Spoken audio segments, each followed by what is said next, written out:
कराड बंधू चिवडा तसंच बेळभत्ता द्वारका नाशिक या ठिकाणी तोंडावर मास्क लावलेले अनोळखी मुलांनी जीवे मारण्याच्या उद्देशानं दुकानाच्या दिशेनं विटा फेकून तसंच हातामध्ये धारदार कोयता घेऊन दुकानाच्या दिशेनं कोयता फिरवून काउंटरवर वार करून शेजारील उत्तम पेढा सेंटर दुकानाच्या काउंटरची काच फोडून नुकसान करून गंभीर स्वरूपाचा गुन्हा करून पळून गेले.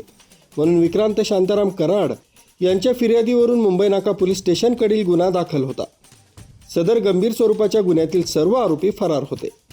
त्या अनुषंगाने गुंडाविरोधी पथकानं CCTV फुटेजची तपासणी तसंच गुन्ह्याविषयी माहिती काढत असताना पोलीस अंमलदार अक्षय गांगुर्डे यांना माहिती मिळाली की सदर आरोपी हे समतानगर आगर टाकळी रोड इथले राहणारे असून त्या परिसरात त्यानुसार गुंडाविरोधी पथकाचे अधिकारी तसंच अंमलदारांनी संशयित आरोपींचा शोध घेत असताना प्रेम गांगुर्डे नावाचा मुलगा सलूनच्या दुकानातून घाईघाईनं कटिंग करून पळून गेल्याची माहिती मिळाल्यानं त्यानुसार पथकानं आरोपी प्रेम प्रदीप गांगुर्डे वय 19 वर्ष राहणार आगर टाकळी रोड समतानगर नाशिक यास त्याला त्याच्या राहत्या घरातून ताब्यात घेतलं.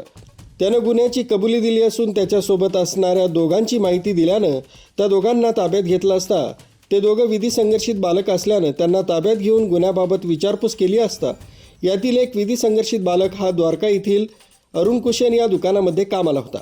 त्याच्या बाजूला असलेल्या कराड बंधू भेळभत्ता दुकानात कामाला असलेल्या यश बत्तीसे या मुलासोबत काही महिन्यांपूर्वी शाब्दिक वाद झाले होते. त्या मागील भांडणाचा बदला घेण्यासाठी त्यांनी हे कृत्य केल्याचं सांगितलंय.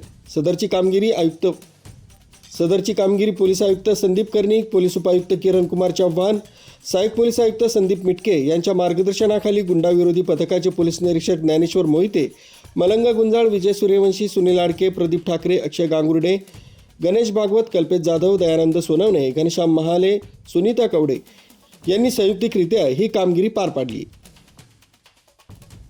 न्यूज ब्युरो, सक्षम पोलीस टाइम्स, न्यूज 112, नाशिक.